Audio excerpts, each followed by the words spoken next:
Hey y'all, welcome back to the channel.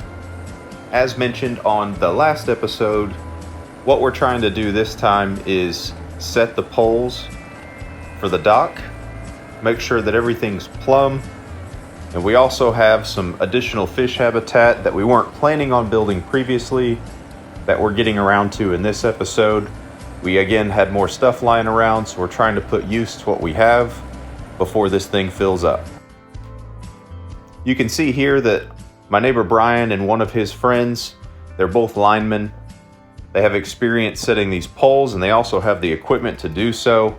So I was able to take advantage of the fact that they have this truck and they were kind enough to lend it over to us so that we could get this done.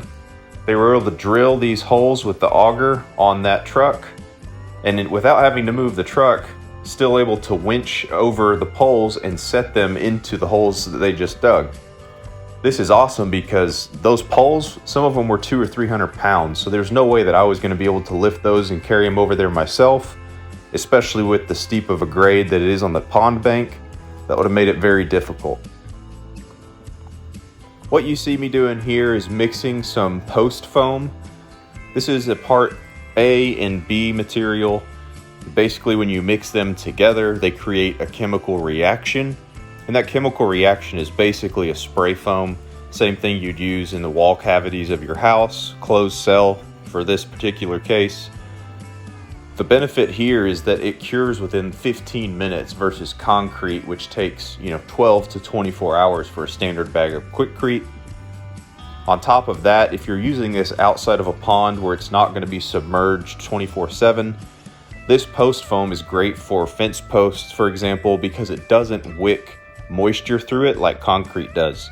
Concrete will grab that moisture from the ground and pull it up through the concrete, which will prematurely rot your posts. So this is also great for any outside of the water application.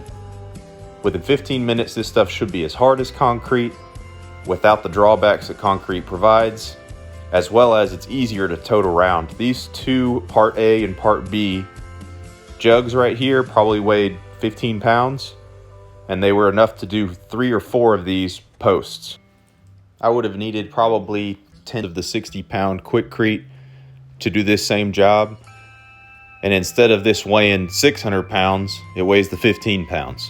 So toting this stuff around is a lot easier as well. So there's another plus for this post foam.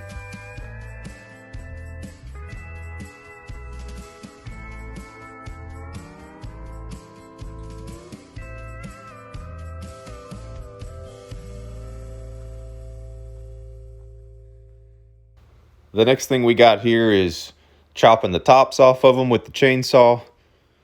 How I did this was I ran a laser level at the overflow point for the pond, and then I added 12 inches to that from where it hit on the dock pilings.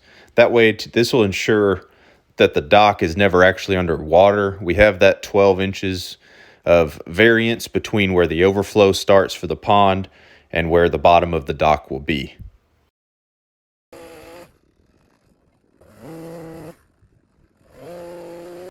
One of the next things on the list, as I said at the beginning of the video, a little unexpected, but some extra material that we had laying around, which is that drip irrigation hose and some single cinder blocks. We wanted to put some habitat closer to the dock, but not any big habitat that would be in the way when swimming, so this is what we came up with. Obviously, the dock itself is habitat, but this will just be additional.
Wow.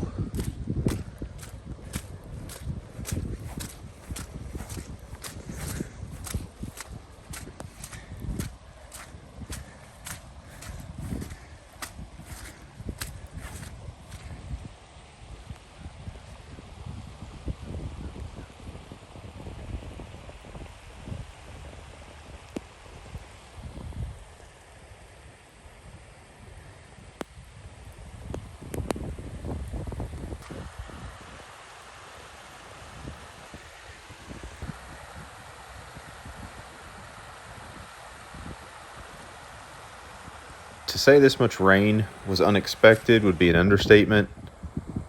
I think they were saying that we were going to get about a half an inch, and we ended up getting an inch and a half. But if nothing else, you see the water pattern here and how much runoff this will actually get when we get these rainstorms. But this does throw a wrench in the engine here because we still haven't acred any of the big brush yet or any of the big logs.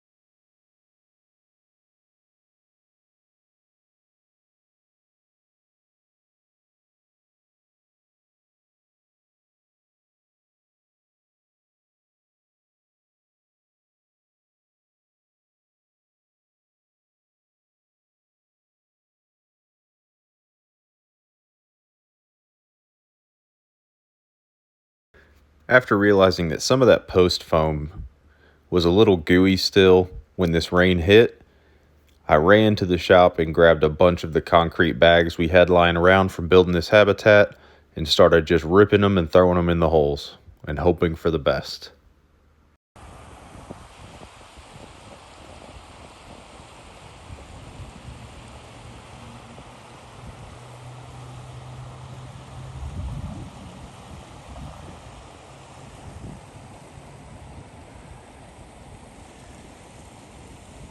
I bet you that's over that wall right there by the end of today.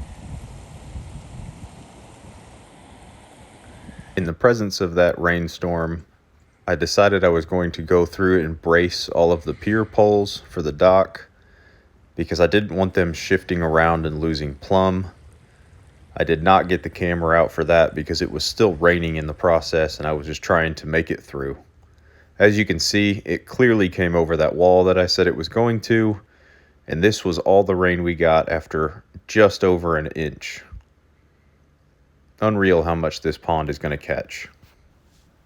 The next thing to do was to break back out the chainsaw and notch all of these dock poles that we set so that they could accept a 2x12. And then on top of those 2x12 joists that are running across from pole to pole, we will use 2x10s to run long ways, and that it will be the main frame for our dock. Just to add some beefiness to this dock on top of what's already in the ground, we decided we would sandwich two of these 2x12s together, glue and screw them. That way we essentially end up with a 3x12 instead of just an inch and a half of lumber.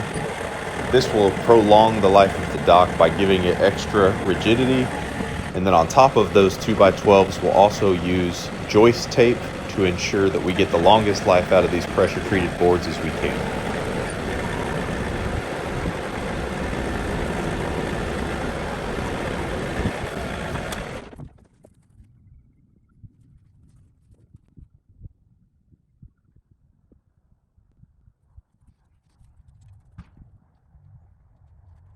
The way the dock sits right now, I know many of you may be looking at this wondering why the actual support posts that are vertical are so far in.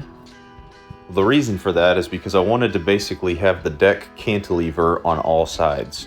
Whenever you're pulling in, these dark poles will almost be unrecognizable, so you won't see them. So the idea that the dock will look like it's just hovering above the water is the look that I was going for. And by sucking those posts in to create this cantilever effect, I feel like it'll achieve that aesthetic.